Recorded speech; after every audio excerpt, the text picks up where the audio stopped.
Star Wars 7. It comes out in 24 days. Can you believe it? It's already here. So how have you been passing the time? I've been passing the time by playing Star Wars Battlefront. I love this game because I love Star Wars. And so far, my favorite game mode is Cargo. This video will feature a gameplay on the map Rebel Depot. I'm one of the good guys. I'm playing for the Rebel Alliance. I'm also going to take some time to discuss some tips and tactics when playing Cargo, specifically on this map and, in general for other maps. But first of all, when you're playing Cargo on any map, spawn as quickly as you can and head directly to the enemy base. You may have noticed that Battlefront has an extensive pre-map menu that a lot of people can get lost in, myself included. Think about this.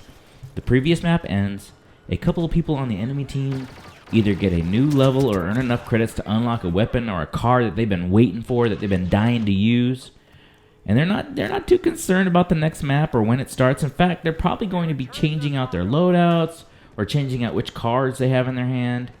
And because of this, Battlefront maps start with not all the players playing. In fact, as a matter of fact, I've spawned into a cargo map where not a single enemy player had spawned for at least 25 seconds. I'm pretty sure it was about 25 seconds because I had already captured the first cargo and I looked at the menu and there was nobody on the enemy team. And they later on spawned in.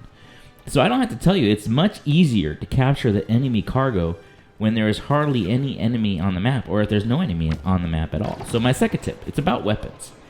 The weapon you choose, well, to be honest, it's going to vary based on what you're doing for your team. Like, what's your role? Are you a cargo runner or a flag runner? Are you entrenched in a defensive position? Are you running around the middle, slaying? So let's start with cargo running, which is kind of what I do. Actually, I like to go between all the roles, but I choose my weapons based on whether or not there are long lines of sight outside of the bases. So a map like, Rebel Depot, it has pretty long lines of sight. You got the middle facing the Millennium Falcons, and you got the outsides facing those doors, but they're pretty long lines of sights. So therefore, I'm usually running around with the 3-round burst rifle, like the E11. Well, I guess it's the only 3-round burst rifle. This gun is very accurate and has a pretty decent fire rate. This will help you take out defenders that are head glitching and hard scoping the entrances to their base. And if you haven't unlocked the E11 yet, the T21 is a great option as well. It has no scope, so it will be difficult to hit enemies at long range, but it's great against stationary targets. Just aim for the head. It's like with any weapon, just aim for the head. It's also great for hip fire. Like when you're running around to go towards the enemy base and you run into one of the enemy cargo runners heading towards your base, hip fire, and you can take them out. But on maps with medium lines of sight or short lines of sight, really tight lines of sight, I highly recommend the 5-round burst pistol, the SC-14C. This thing is a beast. As with all weapons, aim for the head, but if your crosshairs on the body, it's like a 2-burst kill. But once again, if you haven't unlocked the SE-14C, then the DL-44 will do the trick. I believe that's the blaster that you get at the very beginning. So are you defending? If you're not running the cargo, you're probably defending. And if that's the case, then go with the shotty. The CA-87 is a pain in the ass for cargo runners. I get so frustrated running into these kits.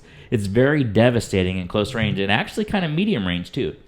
However, if the cargo gets taken from your base and you're going to have to go chase that guy down, the CA-87 ain't going to cut it.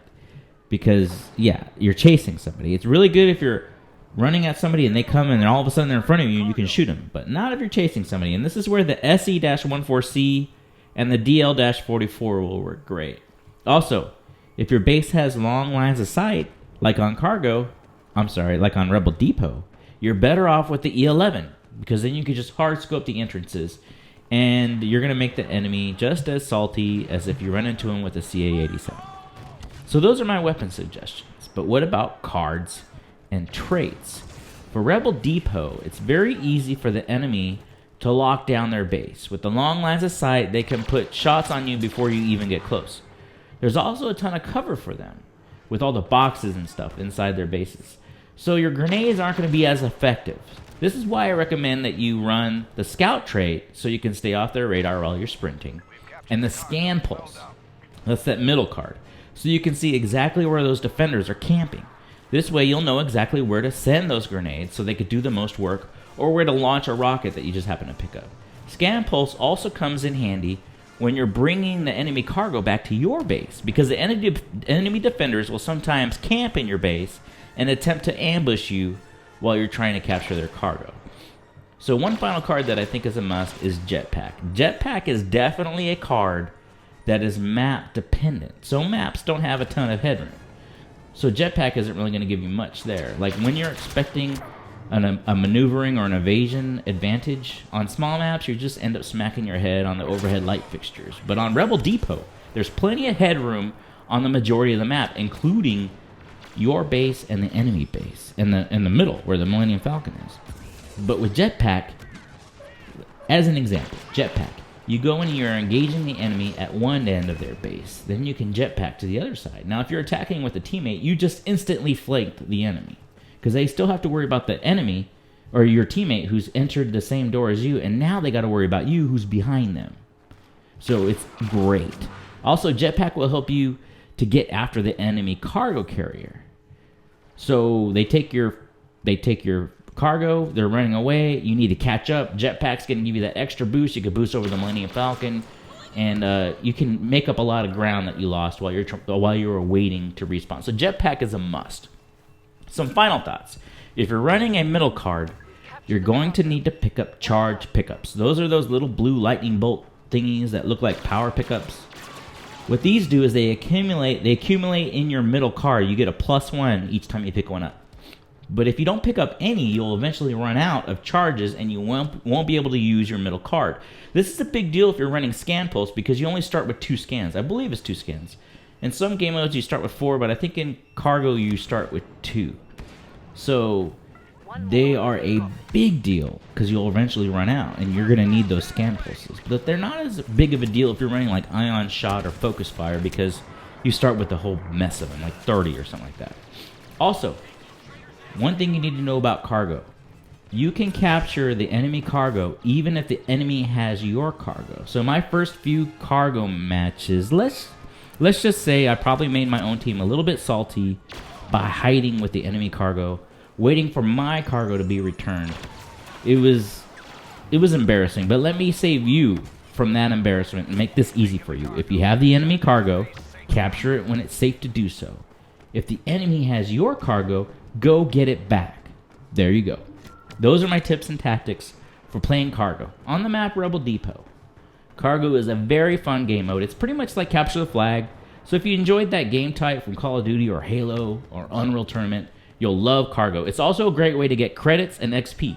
On this match, I get over, I think it's over 9,000 points and over 900 credits. Like your credits, like your points divided by 2, it looks like. So if you're looking for a fast track to a specific level to unlock a specific piece of gear, go with cargo. You'll get there pretty quick. But that's all the time I have for today. I hope you enjoyed today's video. Please leave a comment down in the comment section down below. Let me know what you think of the game. Let me know what you think of cargo. But that's all the time I have for today. Thank you for watching, and I'll see you next time. Adios.